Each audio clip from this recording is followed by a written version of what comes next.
You've come to gawk and have a laugh as well, Detective? Certainly not, Mr. O'Connor. I'm a professional. I just need you to take us through what happened, once more. I know you've already told my partner, but I'd like to hear it myself. The whole story again? If you please. Fine.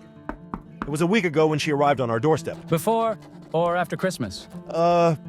Before, Detective, around the 23rd of December, I believe.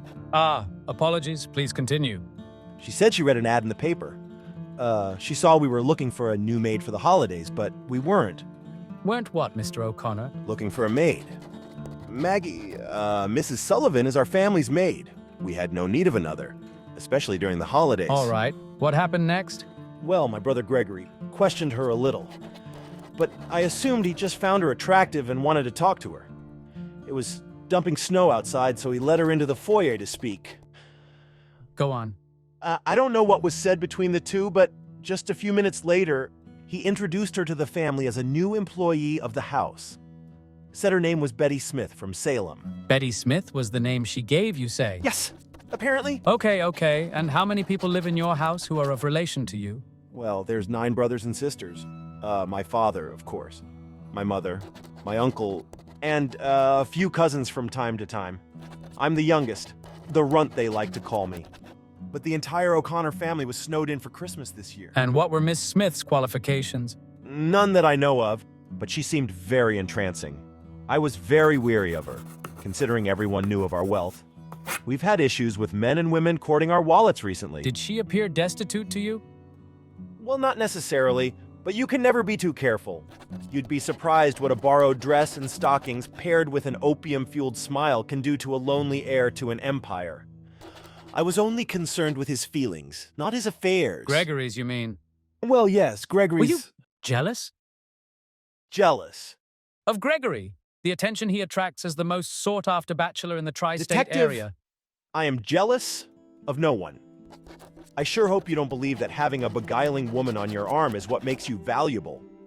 Our wits are what got us through the Depression, you'll remember, not our spendthrift counterparts. Fair enough. When did Miss Smith start her work with your family? Well, we put her up in the attic bedroom, which I'd mentioned was the warmest room in the house.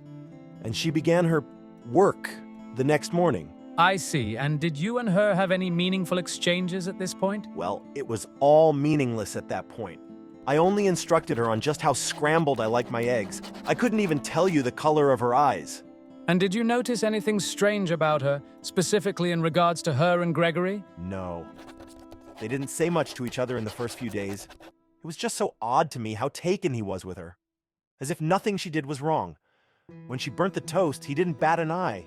She dropped a very valuable vase, and he just wrote it off as a whoopsie. I tried to warn him, of course, not to let her beauty haze her poor performance. Maggie had to work doubles just to clean up after her.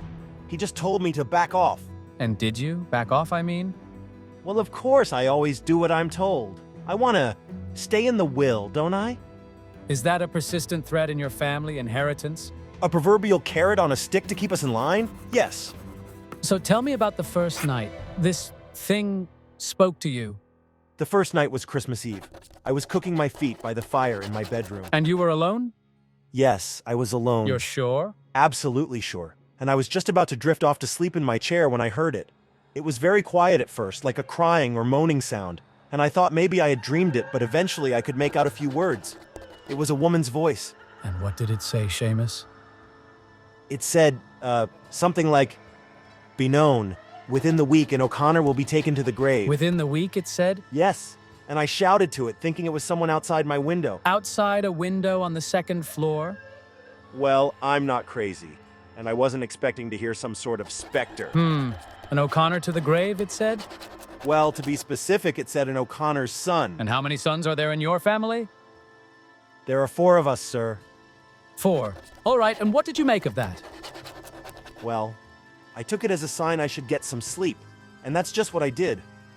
Christmas was the next morning, and little did I know at the time, there would be much to celebrate. And how's that? Well, we all exchanged gifts and gave toasts, and by the end of Christmas supper, Gregory had proposed to Betty. Proposed? I see. And she said? She said yes, and they shared a kiss. How romantic. And what did your family think of all this? The happy couple wanted to be married before the first of the year. right there on the property. When did you converse with the entity next? It would be that night. Christmas night, then. Had you a few drinks? Certainly, I mean, to settle my nerves from all the excitement, of course. And this night you saw her with your own eyes? Yes, I heard a bunch of birds outside.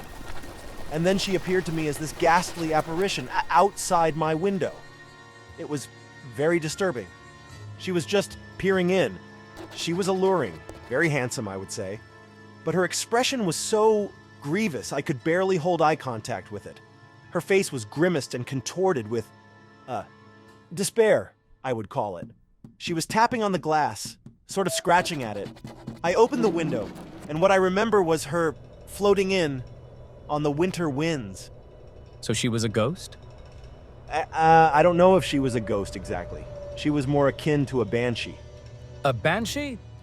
Yes, a creature my mother used to tell me about when I was young. Every Irish family has a banshee, and maybe I thought her up, but maybe not. I just don't know anymore. It's okay, Mr. O'Connor. We just need the facts as you know them. Well, I asked her for more information, but she wouldn't answer me. She just floated up into the corner of the ceiling, hunched and shivering. I begged her to tell me who was to die. And She wouldn't tell me. But on this night, she said that I had the power to stop it. And she told me the day it would happen, the day after the wedding. you could stop the death, she said. And she gave you a date. And what did you make of all that? Well, if what I was seeing was to be believed, and the Banshee was predicting the death of an O'Connor son, I took it to mean my brother Gregory was to die the day after his wedding. And how did you take that meaning? Well, I guess I took it as Betty murdering him the next day, after it was all finished, and she would ride into the sunset with her share of my brother's money. And what about the Banshee, as you call it, saying you could stop it? I wasn't sure. I hoped she would come again to clarify. And did she? Yes, she did. Did you tell anyone else about this Banshee business? No. They say I'm the boy who cried wolf because I have a flair for the dramatics at times. I knew they wouldn't believe me about this. I couldn't believe it myself. But you did believe it, didn't you? You believed your brother was going to die the day after his wedding. I suppose I did. Maybe you didn't want them to know, Seamus. Maybe you didn't care that he was about to be murdered. How dare you, detective? My family means everything to me. I would do anything to protect them. Anything, you say? Has there been anything you haven't done thus far? I've already told your partner what happened, detective. Nonetheless, tell me about the night before the wedding. What happened, Seamus? Well, they threw this lavish party before the big day. They all gave their blessings and shed tears of joy. My sisters and mother were making such a big deal about all of it. Said they'd never been happier for Gregory. It was all a bit much, and I grew nervous about the whole thing, so I went to bed early. But I couldn't sleep. I wanted to know if she would show, maybe tell me how to stop what's coming, whatever it was. And the Banshee she finally showed? She did. I let her in through the window, and she took a seat in my chair. She told me there was a way to stop death at the doorstep of the mansion. And what way was that? Nothing! Nothing? That's what she said. To do nothing. To leave the mansion until after the day the O'Connor is destined to die. She said that I was the dark harbinger. So she suggested you leave the estate? Yes. And what did you think of that? I detested the idea. There was no circumstance that I would ever leave this place when death is knocking at the front this door. is when you told them, your family, about the Banshee? Yes. I thought perhaps they could help me make sense of all of this. I told them that morning, but they didn't want to hear it. They laughed in my face. All of them. They thought I was just trying to get attention. They thought I was jealous, as you implied earlier, but that was furthest from the truth. So they were too busy to hear your nonsense that morning then, and you didn't leave as you were instructed? Yes. Too busy for my nonsense. And no, I didn't leave. What happened then?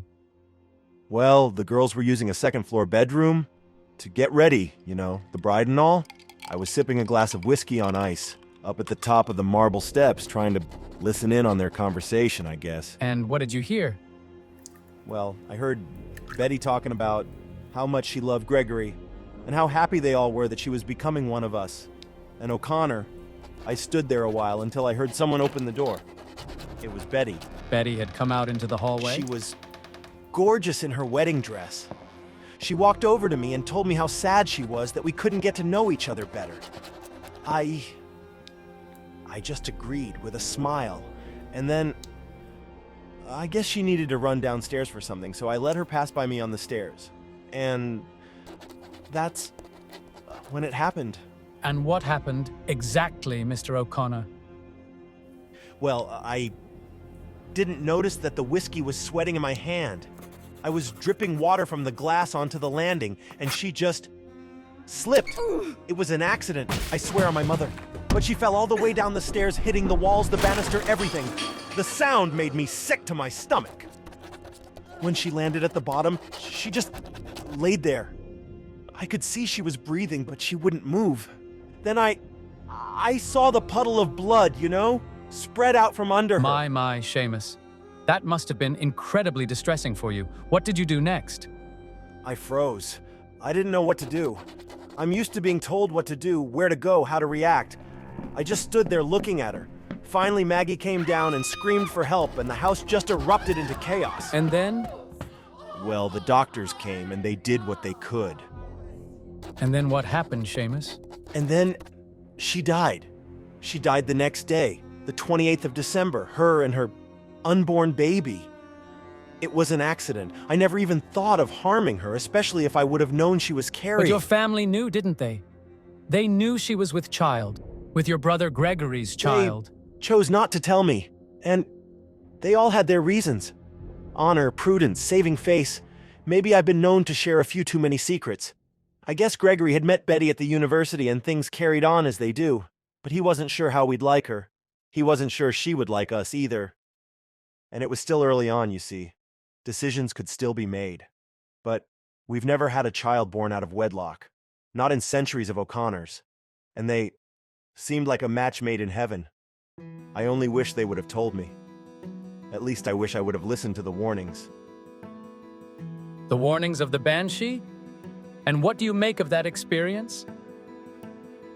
I don't know what to make of it. All I know is I hope to never meet her again. That will be all, Mr. O'Connor. And on behalf of the Boston Police Department, we're very sorry for your loss.